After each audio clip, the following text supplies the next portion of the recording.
Welcome to Who We Become Life Beyond Change. I'm your host, Amanda Lentz. This is a space for honest conversations about identity, resilience, and what it really means to rebuild after life changes. Here, we share stories of loss and hope, of challenge and courage, and of becoming someone new, even when life doesn't go as planned and the future feels uncertain. Whether you're navigating illness, grief, transition, or simply searching for meaning after change, you are not alone here. And I'm so glad you're here. Let's begin. Welcome back to Who We Become Life Beyond Change. There's a version of resilience that most of us learn: stay composed, push through, handle what's in front of you. And then there's the version you discover when life gives you no easy choices. Today's guest knows both. Troy Frostad is a certified executive and performance coach, a U.S. Air Force veteran, a founder of Pinnacle Leadership, and a man who 5 years ago heard the words stage 4 colon cancer. What happened next to his body, his identity, his marriage, his faith, and the way he understands leadership is a story about what's built in the places we never would have chosen to go. Troy, thank you so much for joining me today. Thank you, Amanda. Appreciate being here, telling my story. You bet. Absolutely. So before we get to the diagnosis, I'd love to start at who you were before, Sure. um, professionally, personally, in terms of how you saw yourself. So who were you? Well, before cancer, I was like anybody else. I was working at a job. I was executive vice president of a company.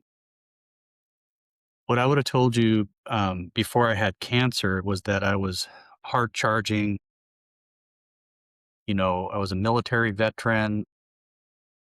Being an executive leader, you have to make decisions.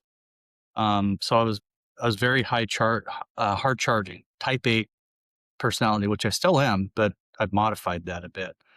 Um, so yeah, that's who I was. Have a great family and basically living, I guess you'd say, the American dream, really, doing what I've always wanted to do in the career that I had. And with the 27 plus years in executive leadership, along with your Air Force background, how did you define strength and resilience before you had gone through your health and your diagnosis? And what did you believe at that point about what it meant to be tough or resilient? Yeah. So before cancer, I would have defined resilience as endurance. Somebody that just kept pushing through discipline. Going into the military at such a young age, very impressionable. That's the way the military is that you don't complain and you just push forward no matter if you're injured or anything. It's very self-sacrificial. And so that's how I would have defined resilience before. I would have told somebody before, chin up, head up, or buck up, I guess. Be tough. It's not that bad. Uh, so that's who I was before. So yeah. And I think, cancer certainly has a way of changing your perspective, and what it means to be tough and what it means to be resilient. And so, were there any signals, as we get closer to understanding your diagnosis and walking through that journey, were there any signals that something was wrong or off before you had received your No, diagnosis? no, not at all. I was a casualty of COVID.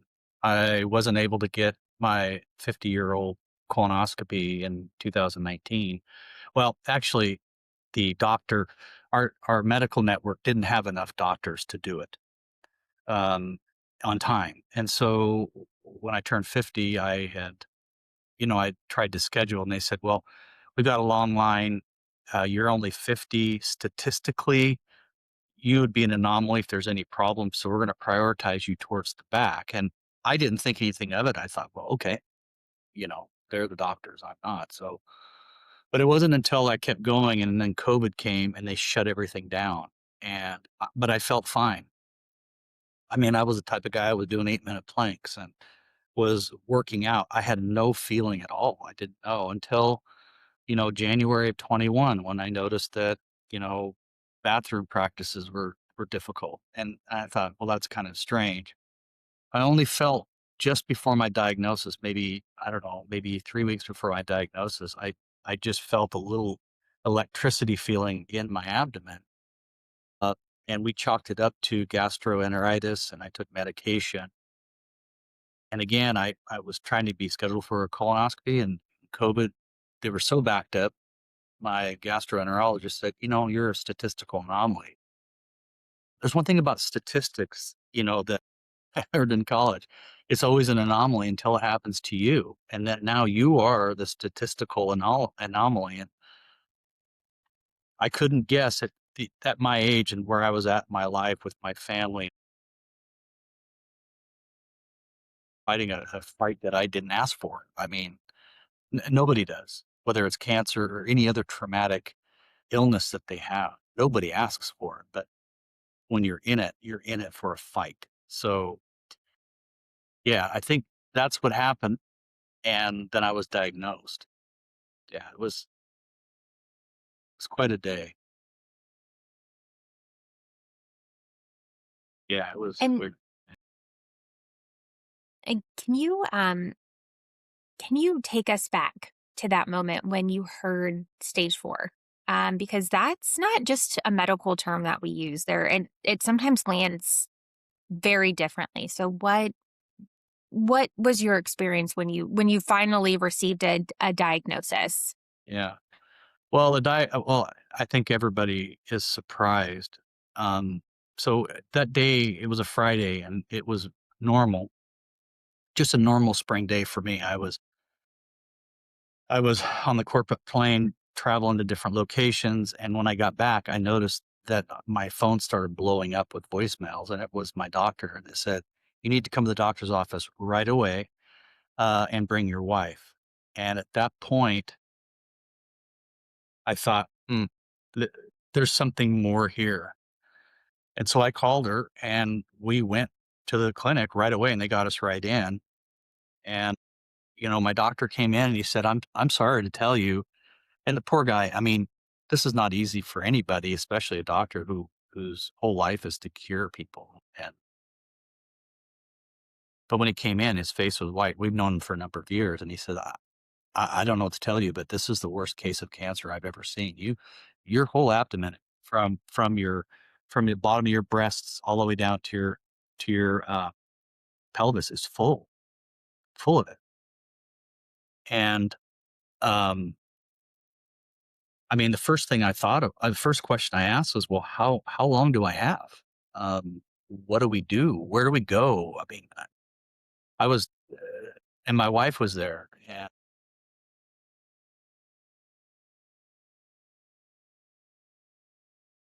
everybody in your audience, I'd like to first say, and I'll finish the story, but um,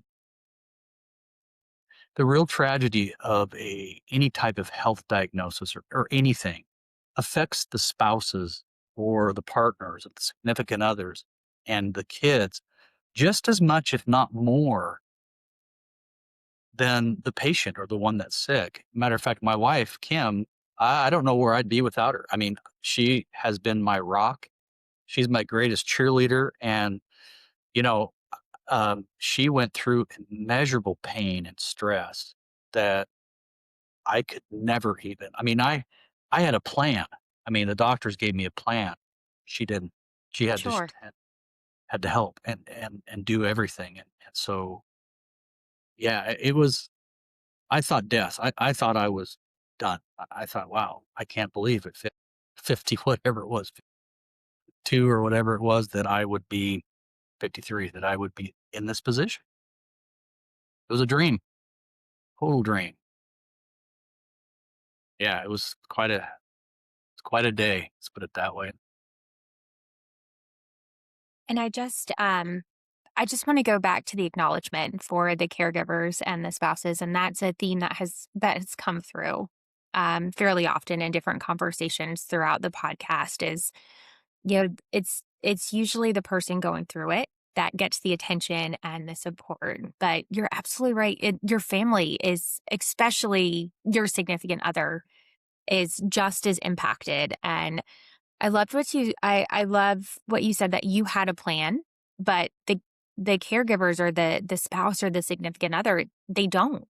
And I think that's so incredibly important to acknowledge, that they're not only navigating through their own emotions, but they're oftentimes having to be a support system for you, or whoever it is going through that. So I just wanted to acknowledge that, because I think that's often a role that goes so easy to just take for granted. And so what what would you say about Kim, or to anyone listening who might be in that position of caregiving? What was something that, she helped you with, or she was able to show up, that may someone else may be able to take, if they're navigating through a similar situation? Really, she was the first one that showed me resilience because um, I always thought I had resilience. I mean, I've had tours in combat many years ago, and I thought that I was resilient. Been shot at more than I really want, and she just Kim has a unique way of organizing things that makes the next step clear, even when she doesn't have a clear understanding of the next step. It was about in 2016, she went through heart failure and she's okay now. She's medicating it. So I was on the caregiver side on that side. So I understood kind of what she was going through, but not to the level that she had to deal with because at the same time we were moving into a new house. I had to manage my career. I was, yeah, I had to manage my career. I kept working as much as I could. Um, on our move-in day, she broke her foot. I mean, it was like, and then 3 days later, I got my port. I mean, it was like, I don't know, if it wasn't so tragic, it'd be comedy. I mean, you couldn't. I don't think a Seinfeld skit could be written that that well. I mean, it was crazy. It was just, I can't tell you, it was just surreal. And I mean, the first thing I would say to Kim, and I say it every day, thank you. The vows, better or for worse, sickness and health, she often jokes and says, "Okay, okay, we wore that one out." So, we get a joke on that. We try to make light of everything that we have because we don't know if we have much time left. Uh, so yeah, she's and any caregiver that's out there, um, thank you. I can just say thank you because it's not a job that you have asked for. And it's not a situation that you would ever think you'd be in. And so my hats off to the caregivers. Absolutely. You said real resilience is not pretending everything is fine. Hmm. And so what did it look like when you stopped pretending? Yeah, that's an interesting question. And when I started going through my cancer treatments, um, being as sick as I was and laying in bed, my mind was as sharp as it could be. And so I said to myself, this is an opportunity. Um, and I get this from my faith, but this was an opportunity to develop the resilience to keep fighting. And and so I basically wrote all of Mm, my resilience coaching material in my head laying in a bed. Um, but once I acknowledged the fear and the uncertainty, I realized that it didn't make me weaker. Once I faced the issue and said, "We're going to fight with everything we have." Um, in a way, it made me stronger. Um, Because I always said, and I say now, is that cancer is something that I had, that I have. it doesn't define who I am. And I think that was probably the first it was probably the first recognition that, yeah, you've got cancer, but you're not dead. You're not dead yet. I mean, there is something that you can do. And so I just decided that my wife and I both on a Sunday afternoon had a reset button and we said, we're going to fight this. She said, you're not dead. And she said, be tough. So, so that was it. And what I realized, excuse me, that, pretending takes a lot of energy. Not facing the battle takes a lot of energy that can be devoted to your mind, can be devoted to your care. And I went through chemotherapy remarkably well. It, my surgeon said that arguably I was the best argument for a stage 5. He said, "You're absolutely full of it." And so there is no stage 5, but he goes, "This is 4 plus. I would say a 5." And so, hit with that. And I mean, the odds of surviving are slim to none at that point. But I did. And, I thank the Lord that I have. And that's what gives me this urgency um, to start my business and to help people with emotional resilience, whether it is leaders, whether it's whoever it is. Um, I've been called to tell this story and to help people where I can, resilience and keep going. And I love how you and Kim both reframe that perspective. You are in this experience that, you know, you didn't expect, but you're not dead. You're here. And you're here for a reason. And you made it out even against all odds. And as a statistical anomaly, you're here. And we spoke a little bit about your faith, and I know that was something that you had carried you through. So how did your faith show up in those hardest moments? Well, quite honestly, I mean, one of the hardest things about cancer, and it doesn't matter what stage, of course, the earlier stages are presumably easier to treat, although they can still metastasize and turn into 4 really quickly. So the stage not so much, but I had, I had to acknowledge at 52 that I'm going to die someday. I had to acknowledge that I may not make it out of this. But- So I had just, I don't know, I had to just grab everything I had to keep a hold of it. Uh, it was just quite an experience. I never thought I'd be a statistical anomaly for this. And really it's finding that anchor, right, in the midst of this incredible experience that you're in, having that faith and being able to be anchored and believe that you will make it through and have something to grab onto even in those hardest days. Well, one thing, it just brought back the question to me as far as my faith. I mean, um, you know, if I died, my faith tells me I know where I'm going. So I'm okay. If I live, well, I'm still okay because I'm still here. So either way, and my family was well protected. And so, I just had to decide for myself that, well, Troy, there's nothing else you can rely on.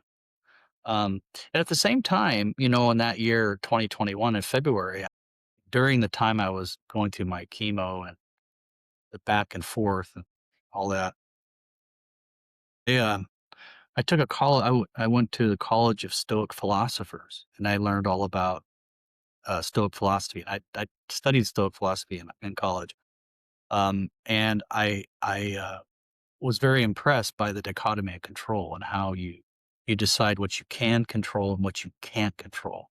And that is often based in scripture as well. I mean, it's very similar. So those concepts I guess you'd say, transferred really, really well with me. And so it was one thing that, when my wife and I would sit down and talk, we knew that where I was going, whether I made it or not, either I was going to die and I knew where I was going, or I was going to survive and I had a calling. Fortunately, I survived and I know I have a calling. But it was sitting down and saying, what can I control and what can't I control? What I cannot control, I just give up to my faith. I don't know what else to do. I can't control it. And that, I can tell you, that has helped me and my wife and the people that I coach as well. It's a very simple tool, but it does help. Absolutely help. When you're coaching executives through difficult conversations or high pressure circumstances, does your own story inform how you approach these conversations? Yes, it does. Oftentimes, the clients that I've coached, um, the biggest, I would say, the first thing that busy executives or pressured executives, and I was until I figured out the resilience part, is they don't really understand why they react to some or certain situations. They've never sat down and thought through, when this person said something or when this happened, I reacted in a way that I don't even understand.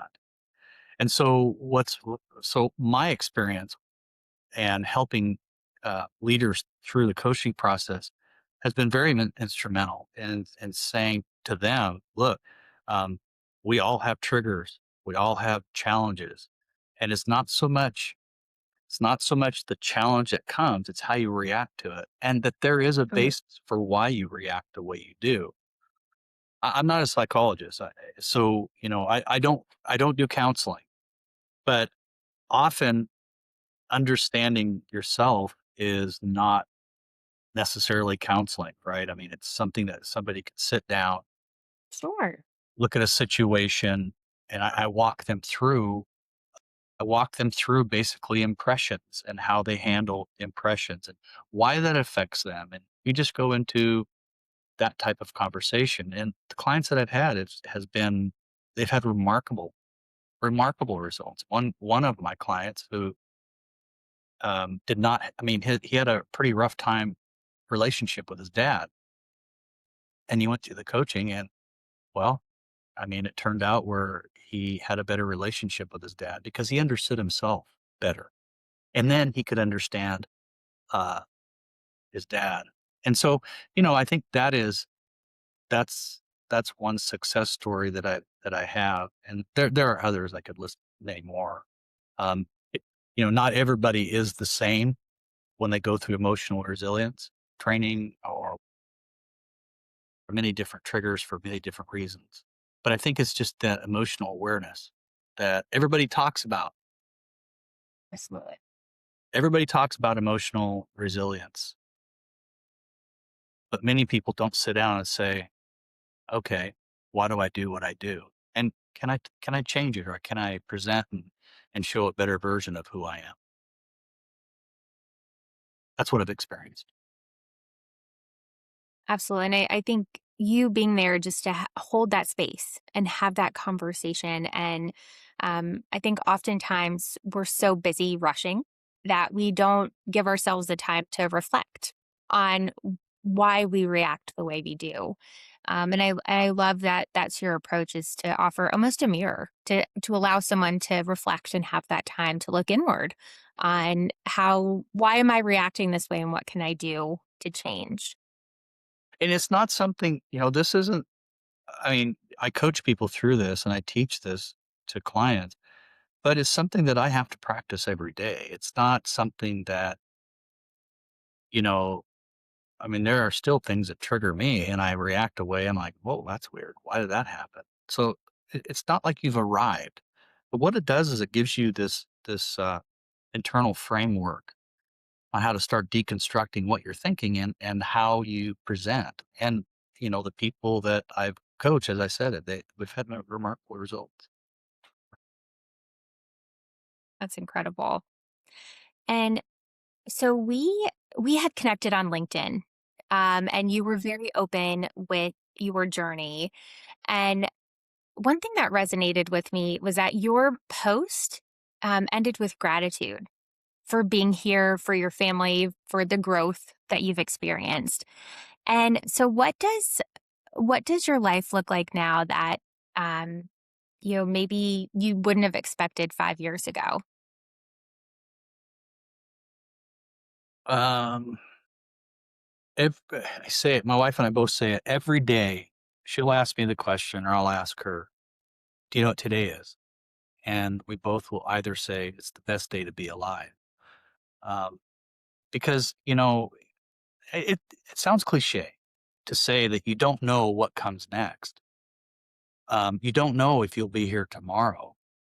It might sound like a cliche, but it certainly is true. Absolutely. Look, I still get busy, and I don't, and I get stressed out. I stressed. I mean, I'm building a business. Amid the cancer that I'm still fighting, um, but I still keep pushing forward because I can't stop. I got to keep pushing forward. And another thing, I don't know if this is out of sequence for the questions, but you know, there are many people that have went before me and have passed because of cancer. And I feel, I don't know where the duty comes or the obligation comes to keep fighting because the people that have died or have passed before me, they would give them and their families, I'm convinced, would give one more day to fight, one more day to be with their family. So I can't give up until the last breath because for me, I think it's been said you stand on the shoulders of giants. Well, these people are the giants that I stand on because they haven't survived. I have. Everybody. So yeah, the death rate at a certain point is 100%. So live it like live it like you're not going to have it. Absolutely. And I think going through something like this, so life altering, where you really do have to face your own mortality, just gives you a completely different perspective. And the fact that you're not only fighting for yourself, but for on behalf of those who have gone before you and those who will come in the future, really speaks a lot to your character and the resilience that you continue to bring forward and bring to your clients as well. Well, thank you, Amanda. I And appreciate it. absolutely. So as we start to close, and with the name of the podcast, we've kind of touched on different themes throughout, but what does life beyond change mean to you? Life beyond change. Um, that's a really good question. One I didn't think about. What does my life mean to me beyond the changes that I've had? Is that what you mean? Yes, In a way, okay. It means that um, it means I want to be present. Um, I want to help people through difficult circumstances. I want to help people be the best version of themselves through coaching. We have enough issues in this world that you could spend your whole life trying to solve them, and I just want to help. I just want to help people, and at whatever level that they need. I'm actually in a certification program for my business to help people and coach them through developing their purpose and why, especially afterwards. Um, you know, after after the diagnosis, and then after surprisingly surviving, I had to say to myself, "What? Why am I here? What am I supposed to do?" And so I noticed that after this situation or this experience that I've had, is that I need to help people develop what their purpose is. Because, when you're diagnosed and you're going through the fight, I had the what if this happens? Well, now that I've kind of passed through and out of the woods, so to speak, now I have to say to myself, what next? And so it's the what if and the what next. And both of them are a conundrum with a lot of questions. Um, but I am right now at my what next stage. And that's where I help people with that. So it doesn't matter whether somebody has had a serious illness and they survive, or they've lost somebody else, unfortunately, or they've lost a job. I mean, any traumatic experience, people typically ask, what next? What am I supposed to do next? Help Thing. people find their purpose. And it's been a passion of mine. And so, how can people get in touch with you? How can they find out more about Pinnacle Leadership? Well, I'm on LinkedIn. Yes, all of your contact information will be in the show notes. Okay, perfect. And then you can contact me on my website. It's www.trustpinnacleleadership.com. There is a form in there you can fill out to request a free consultation or just a discussion. I can do it online. Doesn't matter wherever anybody's at. I can.